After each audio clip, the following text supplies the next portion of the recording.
To Us Talk, ladies and gentlemen. Today is July 18th. It is 11 o'clock at night. I just watched Impact Wrestling, and I'm back, ladies and gentlemen. I'm back for another 2 weeks because, ladies and gentlemen, yes, I'm going to have another vacation in August, but I'm still going to be doing videos since that is August. We still have July to do. And ladies and gentlemen, a lot of things that happened on Slammiversary tonight on Saturday night. I always watch pay-per-views on Sunday nights, not Saturdays. But ladies and gentlemen, it was a pretty decent amount of guys that made the return, mostly from the WWE roster.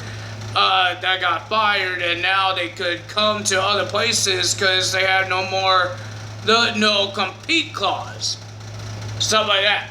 But ladies and gentlemen, there was a legendary tag team that made the return that was part of Impact Wrestling before, but never been part of WWE and got fired and got released and all that stuff. But ladies and gentlemen, we had the Rascals. I don't think I told you guys about this, but I think this was on the week when I was on my vacation, and they announced this, so I did not tell you guys. But the Rascals had an open challenge to any tag team on Slammiversary. To start off Impact Wrestling, we had the open challenge, and guess who answered it? The Motor City Machine Guns, Alex Shelley, and Chris Sabin, former TNA World Tag Team Champions, former X Division Champions, former World Heavyweight Champion Chris Sabin. Yes, they're here. Pretty decent match. I enjoyed it. It was a pretty decent tag team match. Not decent, it was pretty good.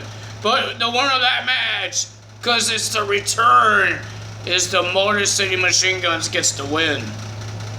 We have Moose versus Tommy Dreamer in an old school rules match for the TNA World Heavyweight Championship. Ladies and gentlemen, they changed the belt to a white strap now. Everything else is the same except for the strap is not black anymore. It's white now. It was a pretty decent match. It was a hardcore. It was crazy. But the winner of that match was Moose with a spear. Then we had the gauntlet for the gold match to become the Northern contender to the Knockouts Championship. But I'm not going to tell you everything that happened, but we're going to talk about Johnny Bravo. Well, I guess Taya got draw number 3. Always seen Taya Valkyrie, what she kind of looks like if she was a man. Johnny Bravo dressed as Taya Valkyrie and then got eliminated by Kylie Ray and Tasha Steelz because they were the first to start the match.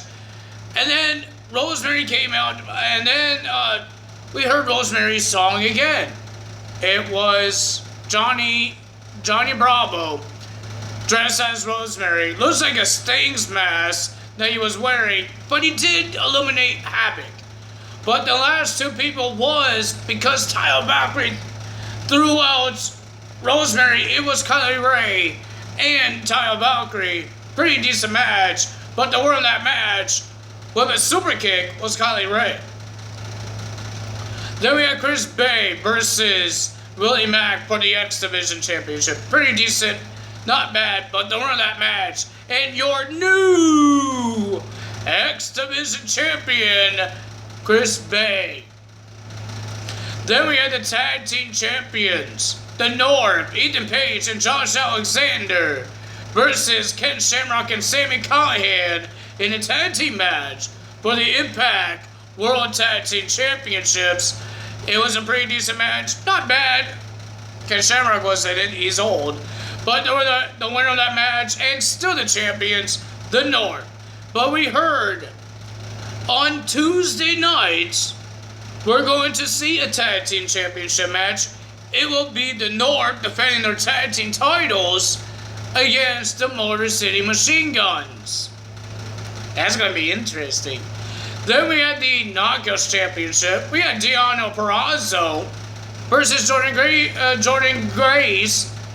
for the Knockouts Championship. I'm going to show you who won the match. Pretty decent match. Not bad, but the winner of that match was, and your new Impact Knockouts champion by submission, Deonna Purrazzo. She did the Fuji armbar onto Jordynne Grace, and Deonna Purrazzo is your new champion. Now we have the World Championship. It was supposed to be a Fatal 4-Way match. We're supposed to have one mystery opponent. But guess what? We got two. We had Eddie Edwards versus Ace Austin versus Trey. A guy that came back from injury. Rich Swann was the first mystery opponent. And then it turned into a Fatal 5-Way because the returning of a former world champion. We found out who's the former world champion, and his name is Eric Young. Not Super Eric, Eric Young. It turned into a Fatal 5-Way elimination match. Pretty awesome match. I enjoyed it. We got, I forgot who got eliminated first, but a lot of people got eliminated, but the last two guys was Ace Austin and Eddie Edwards. Madman Fulton got himself kicked out by interfering, but it was a Fatal 5-Way match. But the winner of that match was Eddie Edwards, and he is a two-time Impact World Champion. But ladies and gentlemen, was the end there. Madman Fulton and Ace Austin attack Eddie Edwards after the match, and then here comes the Good Brothers, Carl Anderson and Doc Gallows, or Luke Gallows, whatever you want to call them. The Good Brothers came out to save Eddie Edwards until the lights went out. We saw some claws on the Titantron, and a guy with a hoodie. He took off the hood, and he showed his face. And ladies and gentlemen, Impact Wrestling is going to be trouble because EC3 makes his return to Impact Wrestling. Another debut that happened on Impact Wrestling. He did not have a match, and he wasn't signed to Impact Wrestling yet. But will his friend help him, or what? Well, he said he will come on Tuesday, so let's see what happens. Ladies and gentlemen, Heath Slater, a.k.a. Heath Miller, is coming to Impact Wrestling. He jumped the barricade while Josh Matthews and Don Callis make his return on the commentary. When they were talking to the camera, they were facing this way, and the ring was that way. We saw Heath Miller jump the barricade. There was no audience. He grabbed the microphone, and then he started saying words, and he won a World Championship match. He saw that free agent shirt, the same shirt that he wore on Monday Night Raw. But ladies and gentlemen, and then he got interrupted by Rohit Raju. And Rohit is complaining, whining, because he doesn't get opportunities. Well, actually win a match, not just a tag team match. But ladies and gentlemen, and then he attacked Heath, and then he fought back by doing looked like a zigzag, like Dolph Ziggler does. And then he just drops Rohit. One move, Rohit's done. You're complaining to get a title shot, and you get one move and you're done. Shut up! Stop whining and start winning. Like Jesus Christ. Shut it up. Ladies and gentlemen, we saw the reunite between Rhino and Heath Slater in the backstage. They were hugging each other, but Scott D'Amore told Heath Slater, you have to leave because you don't have a contract to Impact Wrestling. And that's when Rhino says, let me deal with it, just come on Tuesday. So, I guess he might be coming. I think they're going to do the same thing what WWE did when he did not get drafted. He was on, he tried to go on Raw, he tried to go on SmackDown Live, he was a free agent, he had that shirt on. That's what they're going to do to Scott D'Amore until he proves himself to be part of the contract. That's what I think. So my thoughts about any of these superstars being part of Impact Wrestling, I think it's amazing. I'm happy that EC3 could get... I'm happy that any of these guys could get something done. WWE wasn't pushing them, but I think Impact Wrestling will, because it's not a big roster.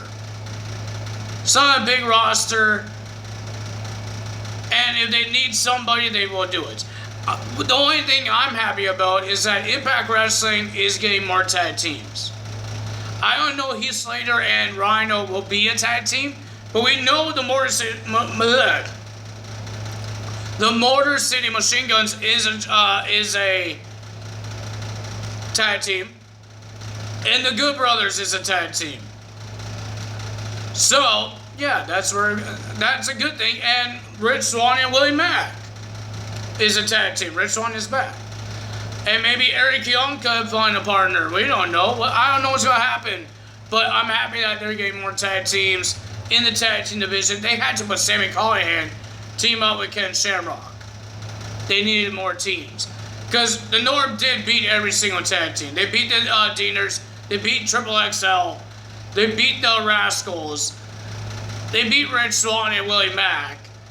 Like, who else can they beat? Now they have the Good Brothers, and now the Motor City Machine Guns get added. If they beat the Motor City Machine Guns, they have the Good Brothers. If they beat them, they might have Rich Swann and Willie Mack again. They might have Heath Slater and Rhino. I'm happy for it. But ladies and gentlemen, that's all for me today. All for me tonight. If you guys enjoyed this video, hit the like button. If you guys don't see this video tonight, it's going to be a little different. It's going to be uploaded tomorrow.